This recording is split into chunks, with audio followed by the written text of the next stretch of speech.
এটা নতুন ভিডিঅ'লৈ মই স্বাগতম জনাইছোঁ। আজি আপোনালোকক তিনিটা ছেটিং দেখুৱাই দিম।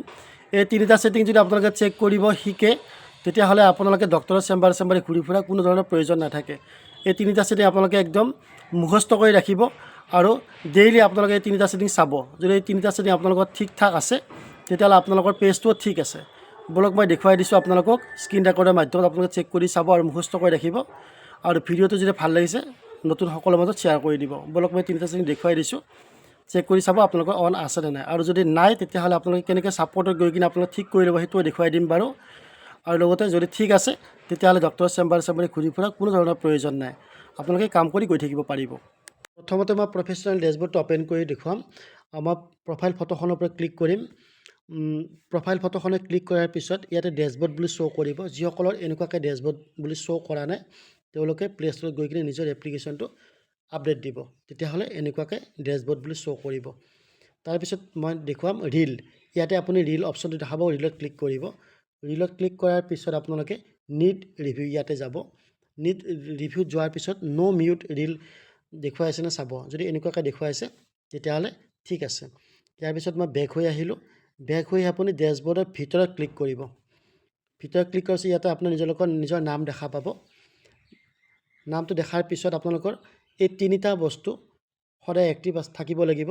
যদি এক্টিভ আছে নে সদায় আপোনালোকে চেক কৰি চাব। দিনটোৰ ভিতৰত যদি আপোনালোকে ফেচবুকৰ পৰা আৰ্নিং কৰিব বিচাৰিছে তেতিয়াহ'লে এই তিনিওটা আপোনালোকৰ ছেটিংছ অন থাকিব লাগিব, এক্টিভ থাকিব লাগিব। যদি কিবা কাৰণে এক্টিভ নাথাকে তেতিয়াহ'লে আপোনালোকে ৰিপৰ্ট কৰিব লাগিব। ইয়াতে ৰিকমেণ্ডেশ্যন, মনিটাইজেশ্যন আৰু মাৰ্কেট প্লেচ এই তিনিওটা এক্টিভ থাকিব লাগিব। মই আকৌ বেক হৈ আহিলোঁ।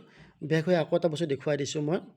যিসকল বহুতে কয় যে যোৱা মাহতকৈ এই মাহত বেছি কাম কৰিছোঁ কিন্তু তাৰ পিছতো কি ৰেট হৈ আছে, মই তেওঁলোকক দেখুৱাই দিছোঁ। ইয়াতে দেখিছেনে 28 ডেজ বুলি দেখুৱাই আছে যে যোৱা মাহৰ 28 ডেজ হয়। যোৱা মাহত 28 ডেজত মোৰ এই নেট ফলোৱাৰ্ছ বা আৰ্নিং এইবিলাক ৰেট হৈ আছিলে। তো মই যদি 7 ডেজৰ চাওঁ তেতিয়াহ'লে 7 ডেজত কিন্তু গ্ৰীণ হৈ আছে, দেখিছেনে আপোনালোকে। আৰু 2 ডেও চাব পাৰে আপোনালোকে, ঠিক তেনেকুৱা হয়। গতিকে আপোনালোকৰ যিসকলৰ ৰেট হৈ আছে তেওঁলোকে চিন্তা নকৰিব। এই সপ্তাহত আপোনালোকৰ এনেকৈ চাব 7 ডেজ চাব, 28 ডেজ হৈছে যোৱা মাহৰ। গতিকে যোৱা মাহতকৈ এইবাৰ এংগেজমেণ্টটো গ্ৰীণে থাকে। আমি এনেই মিছা হাল্লা কৰোঁ যে আমাৰ এংগেজমেণ্টটো ৰেড হৈ গৈছে, ফলোৱাৰ্ছ ৰেড হৈ গৈছে, কিন্তু সেইটো আচলতে নহয়। আপোনালোকে 7 ডেজত চাব, তেতিয়া আপোনালোকৰ ক্লিয়াৰ হৈ যাব। তাৰপিছত মই আপোনালোকক আৰু এটা বস্তু দেখুৱাই দিম। ইয়াতে আপুনি ফ্ৰী লাইনত ক্লিক কৰিব। ফ্ৰী লাইনত ক্লিক কৰাৰ পিছত ইয়াতে আপুনি হেল্প এণ্ড ছাপৰ্টত যাব। হেল্প এণ্ড ছাপৰ্টত যোৱাৰ পিছত যদি আপোনালোকে ৰিপৰ্ট কৰিব বিচাৰে তো ৰিপৰ্ট এ প্ৰব্লেম ইয়াতে আপোনাক ক্লিক কৰিব।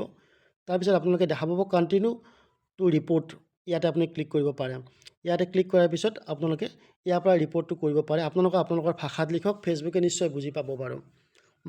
ইনক্লুড ইয়াতে আপুনি ইনক্লুড কৰিব পাৰে যে আপোনালোকৰ যি প্ৰব্লেম হৈ আছে, যদি ষ্টাৰৰ প্ৰব্লেম বা লাইভৰ প্ৰব্লেম বা আপোনালোকৰ মেছেঞ্জাৰৰ প্ৰব্লেম বা যিকোনো নটিফিকেশ্যনৰ প্ৰব্লেম, ফটো প্ৰব্লেম, পেজৰ প্ৰব্লেম, যি প্ৰব্লেম থাকে ইয়াতে আপোনালোকে ষ্টাৰৰ প্ৰব্লেম, যদি আপোনালোকৰ ষ্টাৰ অপশ্যন খোল খোৱা নাই বা ষ্টাৰত কিবা ইছ্যু লাগি আছে তেতিয়াহ'লে আপোনাৰ ষ্টাৰ ক্লিক কৰিলে বা আপোনালোকৰ ভাষাত লিখি ল'লে, যদি আপোনালোকৰ লিখাত প্ৰব্লেম হয় বা যিকোনো প্ৰব্লেমৰ ক্ষেত্ৰত লিখাত প্ৰব্লেম হয় যদি মোক জনাব পাৰে, মই আপোনালোকক ইনবক্স কৰি কিনে সেই লিখনিটো দি দিম, আপোনালোকে ছাবমিট কৰিব পাৰিব। এনেদৰে আপোনালোকে ৰিপৰ্ট কৰিব পাৰিব। আৰু এইকেইটা ছেটিং আপোনালোকে সদায় চেক কৰি চাই ল'ব।